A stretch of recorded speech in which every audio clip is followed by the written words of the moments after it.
You're listening to a download from the outdoorstation.co.uk. Number 574. Welcome to another thrilling conversation here on the Outdoors Station, where we explore the incredible stories of those who find balance and solace in the great outdoors.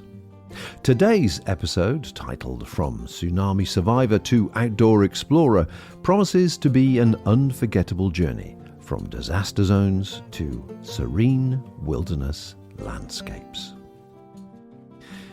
Imagine being an emergency responder, navigating the chaos of daily accidents only to find tranquility through outdoor adventures across the globe. Our guest is Martin Grove, known online as Vildmark, an extraordinary EMT, emergency medical technician, and he shares his life-altering experience of surviving the 2004 tsunami in Sri Lanka. His vivid storytelling will transport you to the heart of that catastrophe, providing a profound understanding of nature's overwhelming force and the resilience of the human spirit. But the episode isn't all heavy. Our guest also takes us on serene adventures from the Norfolk Broads to the wilderness of Sweden. He shares the joys of packrafting, fishing, and spontaneous escapades made effortless by innovative gear. Picture yourself drifting down a quiet Swedish river in a packraft, casting your line into the water and feeling the gentle tug of a fish on the other end. The combination of packrafting and fishing brings an unparalleled sense of tranquility and connection with nature, especially in the serene landscapes of Sweden. You'll hear about tranquil moments spent listening to wolves at dawn, encountering moose, and foraging for wild mushrooms and blueberries. We'll also delve into the practical aspects of outdoor excursions in Sweden, from securing fishing licenses via the excellent iFisk app to mastering the art of packing light for adventure. Our guest offers invaluable tips for preparing your own adventures, whether it's a weekend getaway or an Arctic expedition. This episode is packed with insights, personal stories, and practical advice, making it an essential listen for anyone fascinated by the potential benefits of outdoor exploration. So, sit back, relax, and get ready to be inspired by a journey traverses both the daily experience of emergency responding with the calm of nature's most beautiful landscapes. Let's dive into my conversation with Martin Grove, AKA Vildmark. Here I am in Suffolk, on the border of Norfolk and Suffolk. Really, we've got the border literally running through the middle of the River Waveney, where I am. Work full time for the ambulance service, frontline as an EMT, which keeps me quite busy and keeps me quite tired mentally and physically all the time. And doing what I do basically is just a way of just keeping this in the right, straight and narrow, really, as it were. Really enjoy my fishing, and that is all over, really, whether it's sea, whether it's coarse, whether it's fly fishing. Just enjoy all the different types of fishing, really. Enjoy my packrafting, as you've probably seen, and that sort of happened about 5-6 years ago, I think it was. I had a company just send one out to me, and I thought to myself, well, we'll give it a go. What's it like? And it's just massively opened the doors to adventure, as I say, just because you could stick them on your back. I love my hiking. With some of the lightweight ones, it's really nice to just get out and just cross over a river, sit in a packraft, and just get on with it, really. So have you always been based in that area? Is that where you've spent your childhood, or have you moved to that area from a different part of the world? Yeah, I grew up on the coast in Lowestoft, and I spent my youth learning how to fish, canoeing on the Norfolk Broads, bit of surfing, and then sort of, where was it? I think it was 97, went off to South Africa for a year, spent a bit of time in South Africa surfing, and then sort of came back and just thought, I can't stay here, really. I sort of got this sort of taste for the adventure and for the world, really, and then ended up working out in France for a bit, and then from there we went out. I was in Corsica and then back to France for the snowboarding season. Used to work in the Alps, and used to work in a Swedish après ski bar, and that's where a lot of things come from that I'm sure we'll talk about later. And then out to Corsica, Italy, Tunisia, and that's where I met my wife. And then we traveled to Greece and then went out to Cyprus for 6 years. And I worked in Cyprus teaching scuba diving for 6 years, doing a lot of technical scuba diving, not just your bog standard fish watching, deep mixed gas, rebreather type stuff. Wow. Went out to Sri Lanka and got caught up in that tsunami. Yeah, I want to talk to you in detail about that, actually. You've reminded me of that score. But all these different places you've been to then, was it all sort of outdoor jobs that you were doing, or emergency-based medical support, or was it a bit of everything? Pretty much outdoors, really. I mean, it was like snowboarding, used to teach wakeboarding and sailing and things like that. And then the scuba diving out in Cyprus. So it's all been pretty much sort of working with tourists and just teaching people, sports, really, mostly water sports and stuff. That's really what I've been doing. And then we came back after my son was born out in Cyprus, back to the UK after the tsunami business, and that's when I then joined into the fire service locally. So I'd done 10 years in the fire service and then took on with the ambulance service. So at one point I was retained with the fire service and with a full-time job in the ambulance service. And then as I started to get into doing my blog and starting to make the videos and things like that, something had to give, and it was the fire service that gave, because having to keep 70 hours or 90 hours a week to be on call, it was pretty difficult to have a family, a full-time job, and do all of that. So after the 10 years, it was time to say goodbye to the fire service and say hello to the woods, really. Yeah, no, it sounds like a decent thing to do, because there's nothing worse than burning yourself out completely, is there? On the morning of December 26, 2004, an undersea megathrust earthquake with a magnitude of 9.1 to 9.3 struck off the west coast of northern Sumatra, Indonesia. This seismic event was one of the most powerful earthquakes ever recorded. The energy released was equivalent to 23,000 Hiroshima-type atomic bombs. The earthquake triggered a series of massive tsunamis that radiated across the Indian Ocean. Within hours, these waves reached the shores of Sri Lanka, causing unprecedented destruction. Entire coastal communities were wiped out as waves as high as 30 feet swept inland, dragging everything in their path back into the sea. Sri Lanka was one of the hardest hit countries. The tsunami claimed the lives of over 35,000 people, with thousands more injured. Homes, schools and hospitals were destroyed, leaving more than 500,000 people displaced. Survivors shared harrowing tales of loss and resilience. The 2004 tsunami left an indelible mark on Sri Lanka and the world. It highlighted the need for improved early warning systems and international cooperation in disaster response. So let's go back to the tsunami, because I think you're the first person I've spoken to that was actually there at the time it happened. So you obviously weren't in the emergency services when it occurred. No. So just tell us, what happened to you. So it was our honeymoon, and we were living out in Cyprus at the time. So Christmas Eve, we flew from Cyprus into Colombo. And then by the time we got down to the place we were staying in, which was Hikkaduwa, it was Christmas Day. And I remember eating Christmas Day, and then we sort of woke up on Boxing Day, and we were literally stood on the beach, just putting all of our dive kit together and everything. Beautiful, beautiful beach. And as we were sort of getting the stuff together, this the sea was different. It was like if there was water on top of a speaker, it was just reverberating that you could see. And one of the locals turns around to us and says, "Look at the sea, she is dancing." And there was a bit of a swell, a little bit of a swell, but it was like a wave would come in and then it wouldn't dissipate. It would just come in a bit further and then come in a bit further and a bit further to the point where it was washing around all of the dive gear. And then it wasn't like a big wave at first. It was literally as if, you just sat in the bath and just all the water had just increased.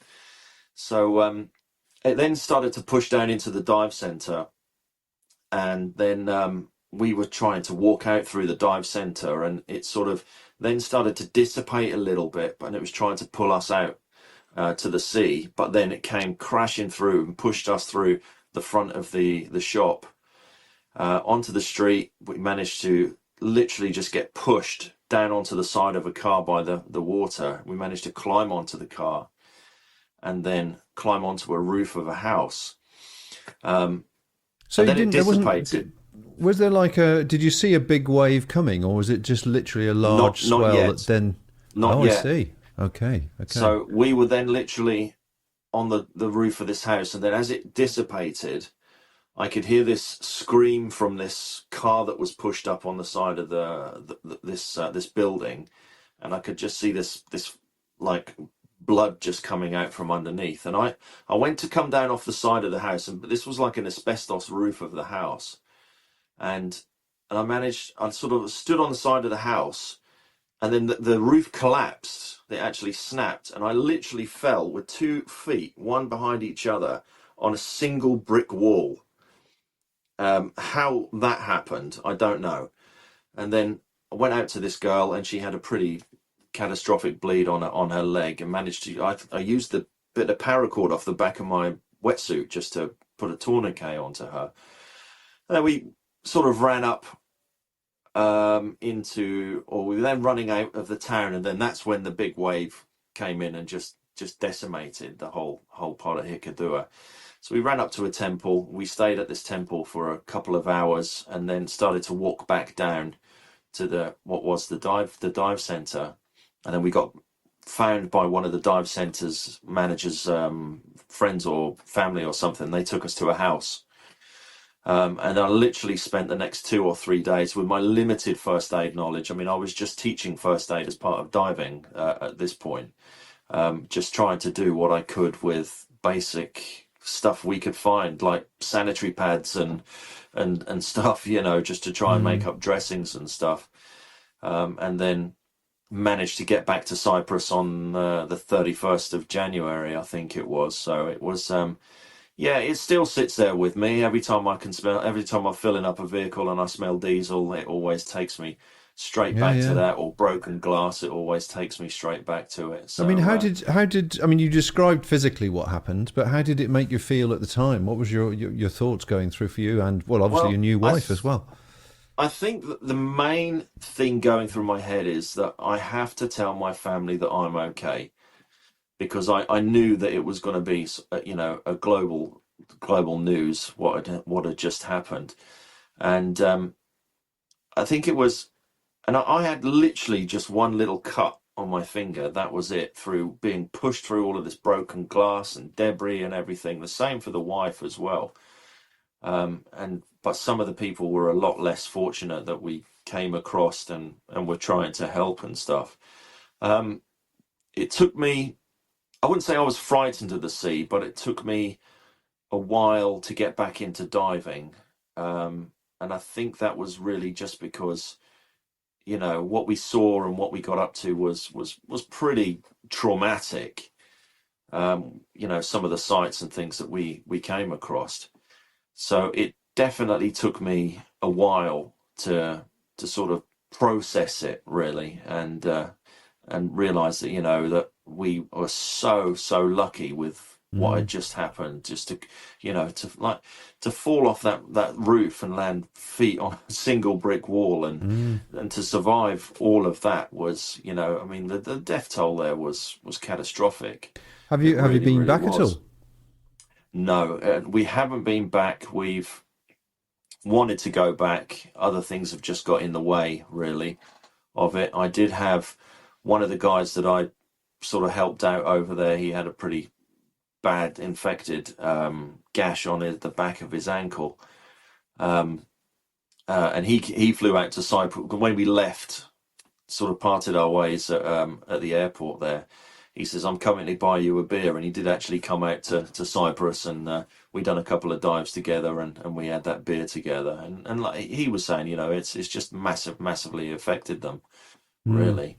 I just imagine it's one of those things that just makes you more acutely aware of the changes of nature around you, because you've been through an experience like that. It just means you're a bit more switched on, as they say, rather than just sort of enjoying the view all the time. It just adds to the near-death experiences, really, because, I mean, there's a carjacking in South Africa. There's been an avalanche in France. I got struck by lightning and survived a tsunami as well, and survived the wife's cooking. That's the main one. Wow, okay. Yeah. That's only a question of time. Okay, so let's move on to more pleasurable things then. So you've taken to pack rafting. Obviously, you've got water experience as you've described with diving and canoeing, I guess, and growing up on the coast. I mean, it's the one thing here that I'm always been desperate about, is that we're actually furthest from water anywhere in the country. So I'm quite envious of people like yourself that if you just want a break, you can just get down to the coast and do some fishing or boating or whatever the case may be. So yeah, how fortunate to be sent a pack raft to play in as a first time. What was the first noticeable difference, apart from the physical side of how it looks and of it operates, as it were? But what was the first difference, main thing between that and sort of traditional canoeing or kayaking? I think mainly the most sort of noticeable thing for it is just the portability of it. Really, I mean. When I was sent this, I had a camper van at the time, and I was having to push my Old Town Discovery up on the top of the T5, and and it hurt to get that thing down off there. It really did, and the portability of just strapping it onto a rucksack and just walking off wherever you want, and then or finishing your day and jumping on a train or jumping back on your bike or something. That's what really got me with it as well. And then the original pack raft I was sent was the Alpaca Caribou, which is specifically designed to carry a bike on the front of it as well. So that gave me another option, really, of heading out on my bike and then paddling back, with a bike on the front. And then I think also the cargo fly, which is the dry zip on the back of these things. Initially, I looked at that and I thought, well, what's that all about? Is that just to deflate the pack raft? And then I actually thought, well, I think I've researched it a little bit more. And I was like, oh, what a fantastic idea. You can open the pack raft and shove all of your gear inside of it. So it makes the pack raft sit better in the water when you've got a bit of weight inside of it. Somebody else has described that principle as well, of being able to store items within the shell of the pack raft, as opposed to sort of loose, strapped down to the top. Does it get wet in there at all? I mean, is there much likelihood of it getting wet at all? Not at all. The only time that's getting wet is if your pack raft is sinking, because it's the actual internal part of the pack raft. So, right. So once that zip's done up, it's completely airtight, and that's it. Your gear's not getting wet. And then some of them, they do have dry bags specifically designed that are like 70 litres, but quite long, and they're not wide at all. They literally will just slide down inside the sponson and strap inside of it, so there's no movement of it. So once you get to where you're going, you literally just deflate your pack raft, open a zip, and then you just pull out the dry bag on either side of the pack raft. Nice. Well, sensible design. So your first experiences then, did you take it further afield or just sort of paddle locally or go up to Scotland? What was and also the social network? Did you find there was a forum, a group that became your go-to buddies? So I tried it out on a local river initially, just having to paddle around just to see what it was like. And then I think I had it for a month, I think it was, just to make a short video on it. And then just local stuff really, just until I then got sent another one out from another company, and then from there, that's when I really started to think, actually, this is something for me, and let's start to research it. Let's start to get into it. And for me, the biggest sort of there's no I've never seen any on my local river. I mean, my local river's like 5 minutes away from here, so I've never seen any of them on the river.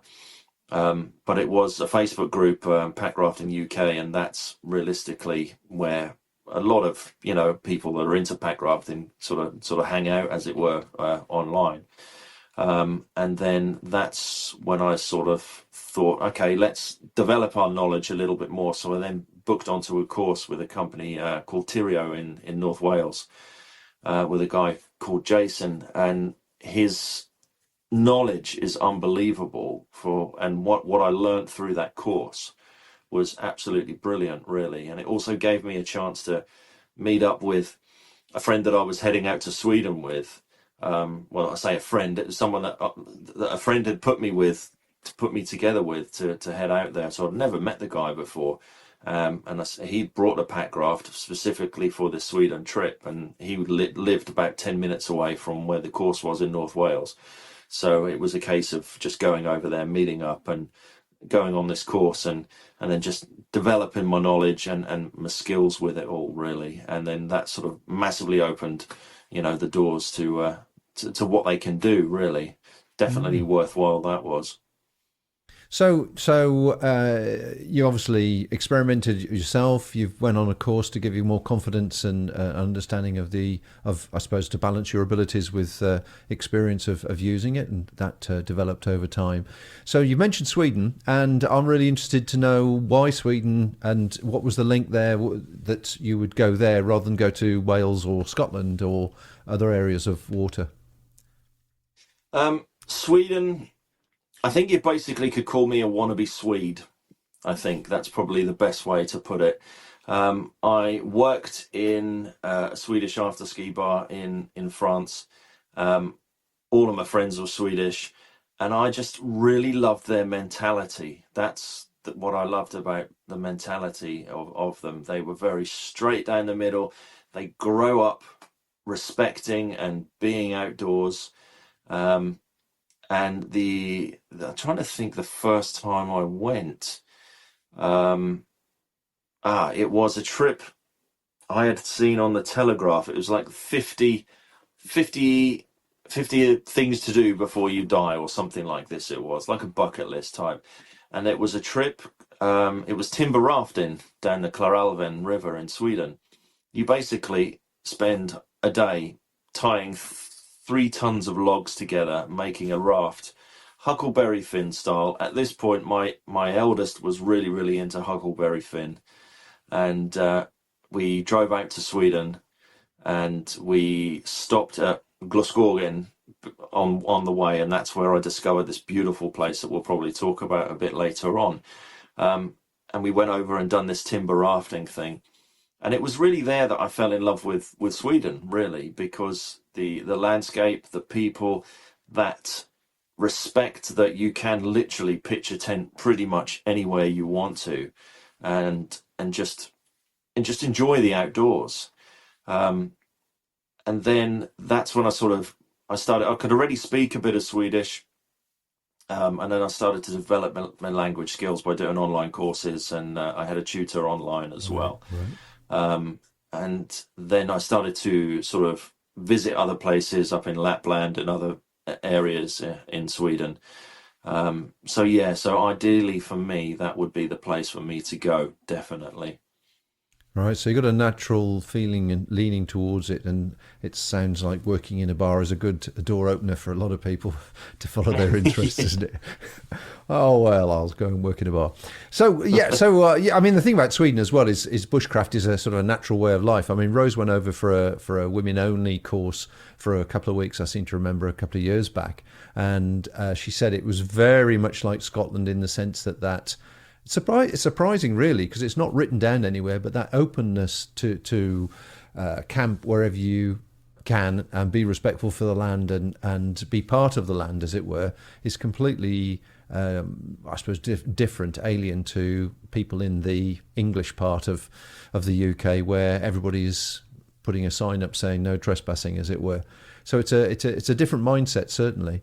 I would guess understanding the language has helped enormously in seeing the opportunities.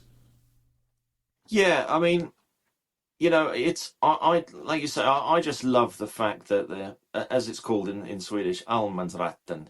It's every man's right, and it gives you anyone the right to pitch a tent for a night, to forage, and just basically just enjoy the outdoors. Fantastic. And I love the fact that it's not just Sweden, but most of Scandinavia, they grow up like this, and they grow up respecting the outdoors. They grow up with basic bushcraft skills, and just enjoying what their country has got to offer for it. And it is very, the first time you go over there, you think, well, is this all right? Can I actually pitch here?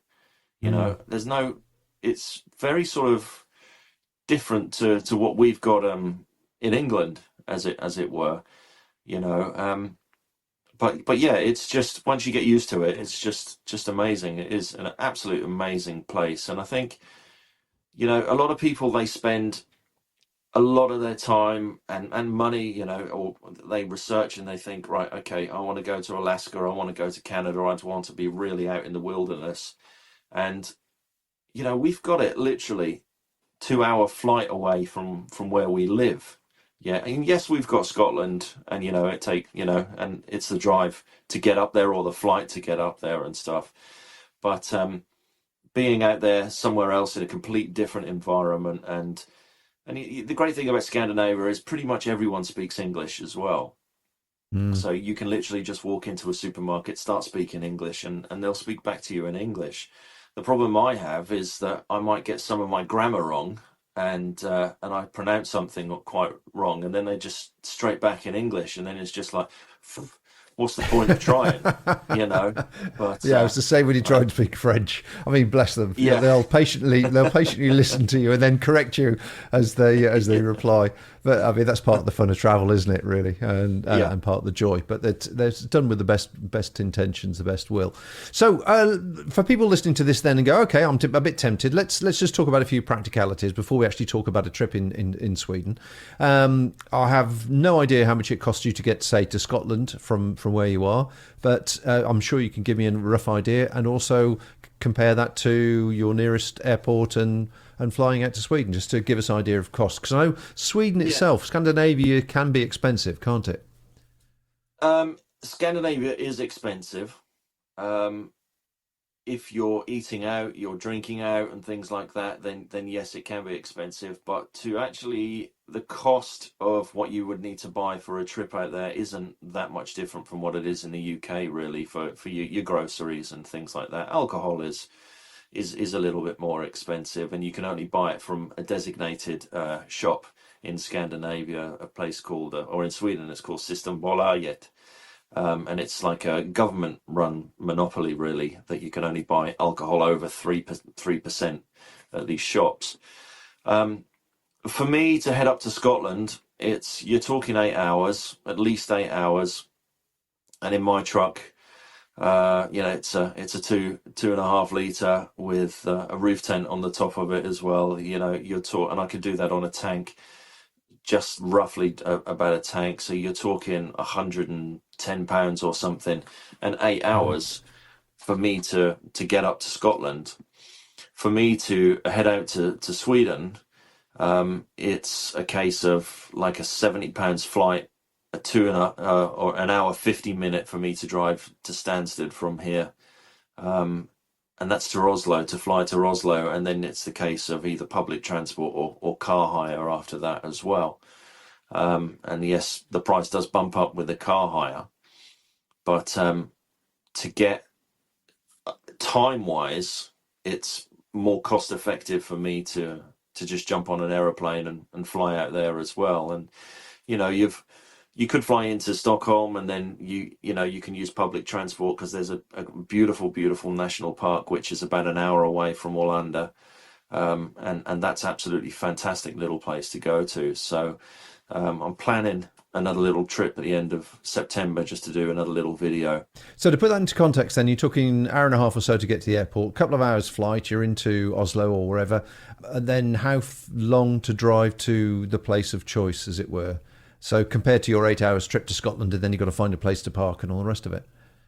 Yeah, so it would literally take me, the recent trip that we just done, we went into Østmarka, which is the south of Oslo for 4 days. And that was a 30-minute trip from the airport on a car journey from the airport. To head out into Glasgow, it's a 2.5 hour trip from Oslo across the border and into Sweden, or to fly into Stockholm. It's a 50-minute trip to Tiresta, which is an absolute amazing place, really. Right. And so presumably you book the car hire and everything all online before you get there, so it's you just step straight off the plane and straight into the car. I was watching one of your videos where you went with a couple of mates on a particular trip, and that looked like obviously sharing it between a couple of people made good sense financially, as well as a bit of a laugh and good company as well. Yeah, so I mean the most recent trip down into Østmarka, there was 4 of us that went into that. So that really helped out, really, just by breaking the car hire down into 4. And I think realistically, one thing that I got caught with is I looked at the price of the car hire and I thought, okay, I'll book that in a couple of days. And then a week later went to book it and it had gone up like £250. So got caught for that. So that's one bit of advice is, book your car hire well in advance. Public transport, there is public transport about as well, but then it's that case of having to, drag your bags and everything. And then the great thing about having the car was that you had somewhere that you could leave certain bits and stuff, so that if you were, like we were, heading off into Sweden, we had another week's worth of food and everything inside of it. So that was quite handy to have the car. And then, of course, you've got something if any emergency happens to get out as well, or if your trip changes, something breaks and you think, okay, I can't packraft anymore, but let's go hiking. You can adapt Of course. and adapt your trip into something else. Podcasting around the world. It's all about getting out and having much more fun. This is the Outdoor Station. Okay, right. So we've got there. We understand the costs involved now. People are looking at flights, I'm sure. So we've got there. So now sell Sweden to me. Sell the fishing trip, the hiking, the bushcraft, the hammocking, the camping, to all our listeners. It's the wilderness.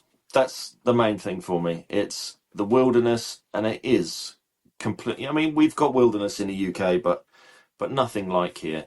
My first trip out into Glasgow, I remember waking 5 o'clock in the morning and hearing wolves in the distance there, and watching the sunrise over this lake, and it was just like miles away from anywhere, and it's just, this is relaxing. This is a complete sort of mental reset, and it's just, the wildlife that you've got there as well. I mean, you're coming across moose, you're coming across wolves, just the little tiny things as well, like the birds, the hoopoe, the ospreys, polecats that are kicking about all over the place. And it's just great to be wandering on a track and just looking down, and there's the scat from a moose that you're following that only 3 or 4 hours before you was using exactly the same trail. You're picking the wild mushrooms, along the side there, the blueberries in the forest as well, and to catch your fish. I know some in the UK don't really eat freshwater fish very much at all, but for myself, my wife's Polish. Freshwater fish is on the ticket all the time. It really is. So to be able to catch your own food and cook up over an open fire, over some of these lakes is absolutely amazing. And then if you head up to the north, up into Lapland, complete different kettle of fish. You're up in the Arctic Circle amongst, in July, 23, 24 degrees. You've got snow on the top of the mountains there. You've got a herd of reindeer coming through there. Little tiny lemmings that are just running around all over you. And you are just miles away from absolutely anywhere. And it is just, it's just wild.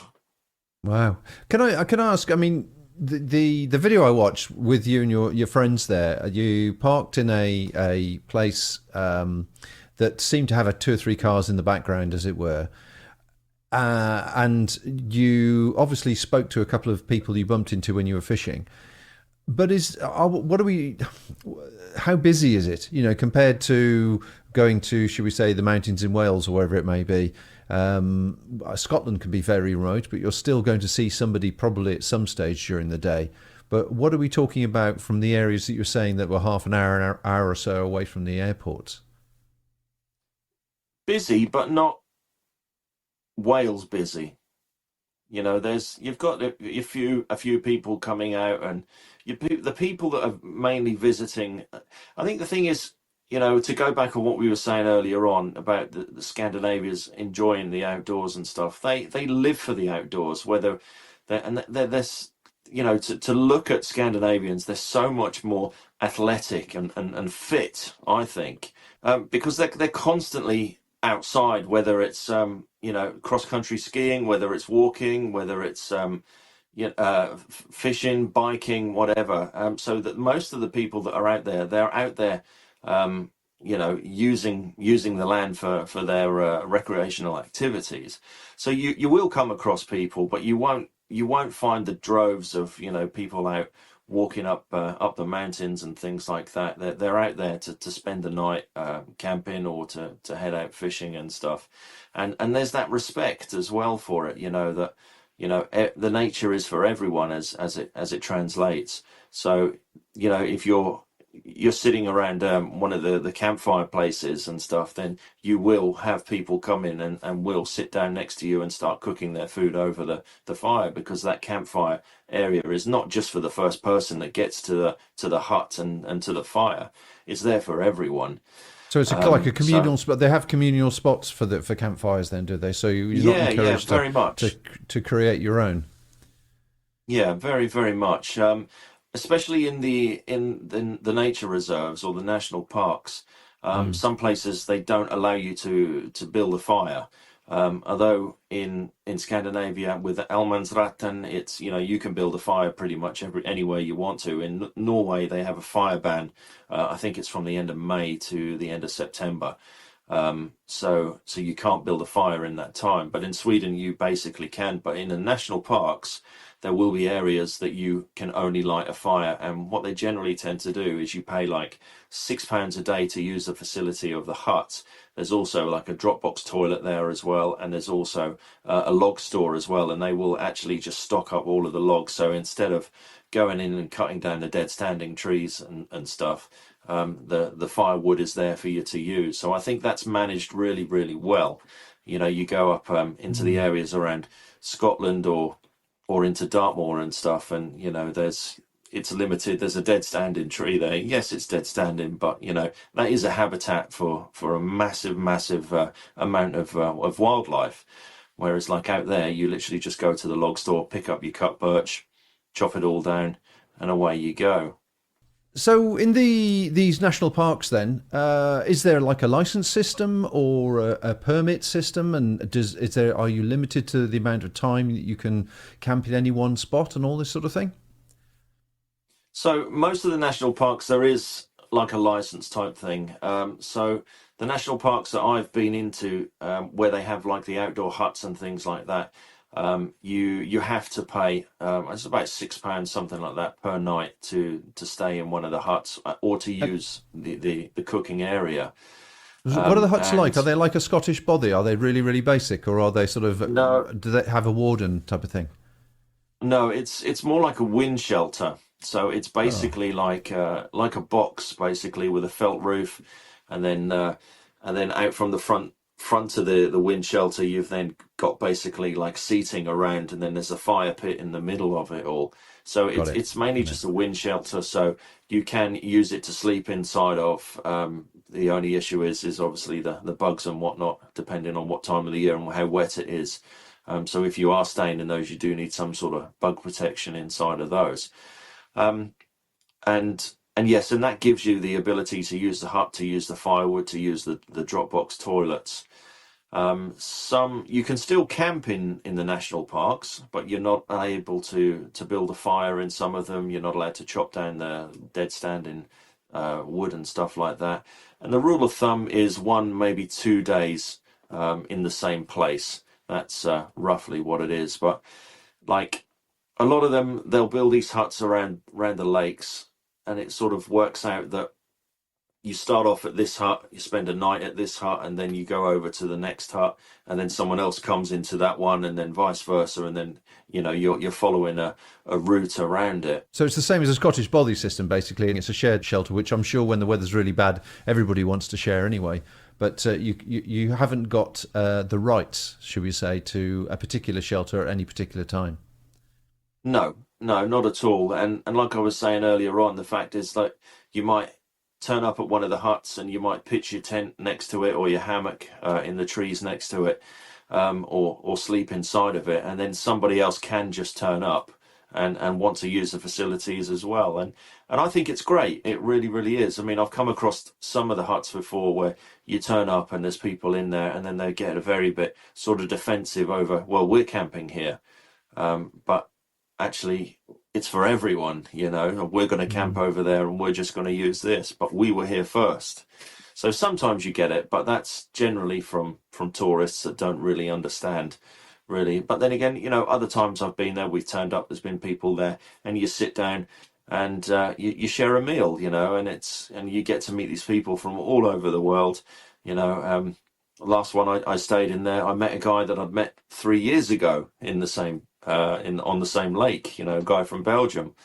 So it's interesting. It really, really is interesting. Okay, well, it sounds fantastic. So, just briefly, then let's just talk a bit about the actual fishing and the pack rafting, or I say pack rafting. It wouldn't be canoeing because it's too much to put that on a plane, obviously. So, the appeal of pack rafting and the fishing, and you eat the fish you catch, do you, or hand them back? If they're the right size, then definitely they go on the plate. Definitely. The thing with the fishing and the pack rafting, like when you're in a lake area, you can work out your own route from it as well. A lot of these places will have like a canoeing route with a little portage or a long portage from one lake to the other. But with the pack rafts, you can literally think, right, okay, we'll get out here. There's a route that's going to run us through to the next lake through there, pack everything up, follow the trail or do a bit of bushwhacking, get to the next lake. And, you haven't got this hassle of this great big canoe and a set of wheels trying to drag up a hill with all that heavy gear. And I think that's one thing that pushed me towards the pack rafting.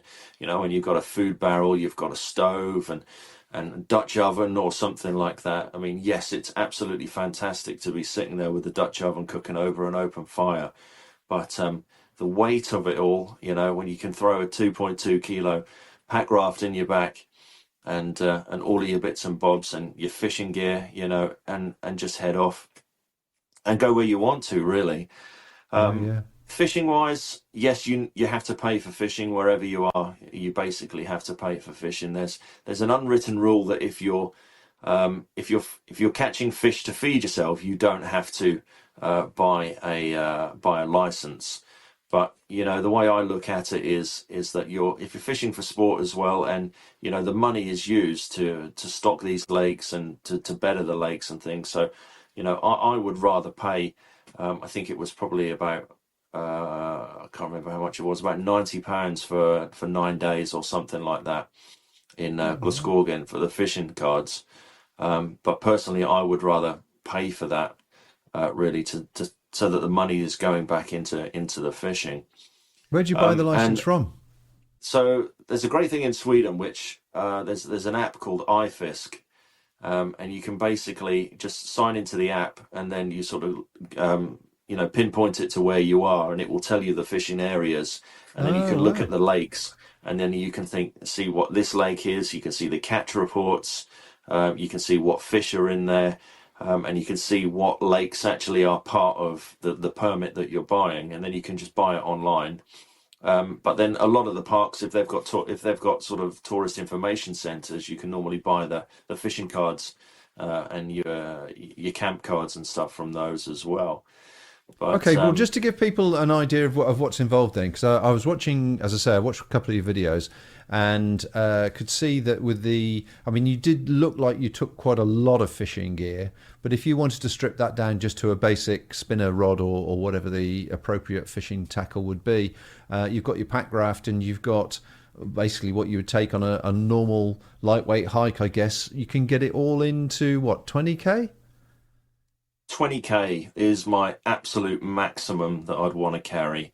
Yes, I did have a lot of fishing gear or a lot of terminal tackle and stuff with me, but it was there was other lads that were with me as well on the last trip that aren't specifically how can I say, experienced anglers. So a lot of the tackle I had took with me on that was to cover them ending up in trees and caught in reeds and on sticks and things like that. So I could have dropped that box down a hell of a lot into a small little box like this, with just like 6 or 7 spinners, a couple of soft bait lures, some flies and stuff like that.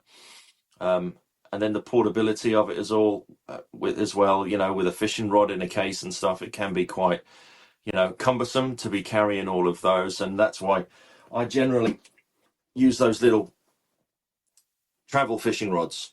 So that's a UK company, that one that produced those, and they're compact. That one works as a fly fishing rod, a spin fishing rod, a lure fishing rod. So I just love the size of it, the way that it completely packs down into something the size of it. And it's just adapting your gear. Like you said, that my box was quite large there with all the bits and bobs inside of it. And yes, it was. And then, you take one of those tiny little travel rods and a little tiny box with a few lures and a tiny net. And I generally will go to one of the shops when we're driving out there and buy the net instead of taking the net with me. Because obviously if you've got a limit of weight to go on the plane as well, it's trying to work out what can you get over there to do it. Cheap little fishing net will cost you £5-6, something like that, and then it's either left somewhere or it comes back home.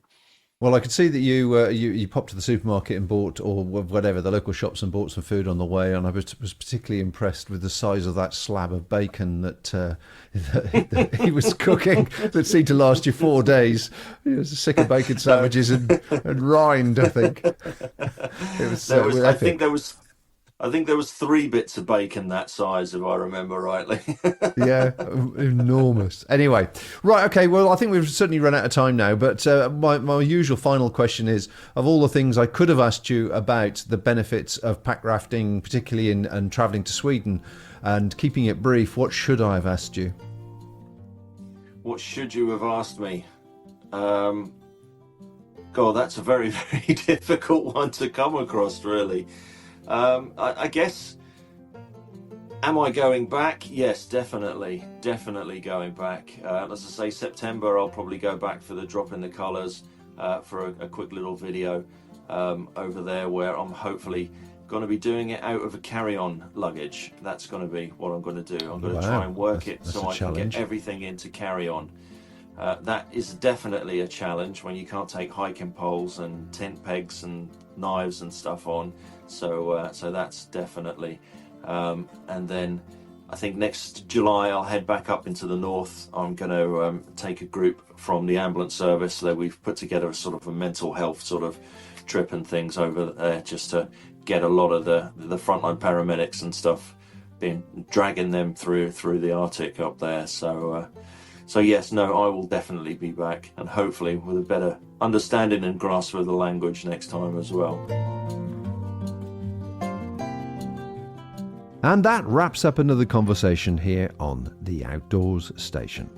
My thanks go to my guest Martin, and I hope you found inspiration in his incredible story.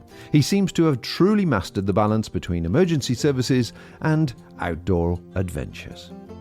Remember, no matter how chaotic life gets, there's always a way to find peace and connection in the great outdoors. You can read, see and hear more about his exploits, adventures, pack rafting and fishing, both in the UK and Sweden, on his website vildmark.co.uk. That's vildmark.co.uk. On his Instagram with the same name, plus his YouTube channel and Facebook, again under the name of Vildmark. If you enjoyed today's episode, please don't forget to subscribe, rate, and leave a review on your favourite podcast platform. Your feedback and support helps me bring you more captivating stories like this and practical tips. So please stay tuned for our next episode, where we'll continue to bring you the extraordinary tales of those who embrace the wild and find harmony within it. Until next time, folks, keep exploring, stay safe out there, and cherish the moments of tranquility that nature provides. Happy adventuring, and bye for now. Thank you for listening to this podcast. To hear or see more from our extensive free library, please visit theoutdoorstation.co.uk.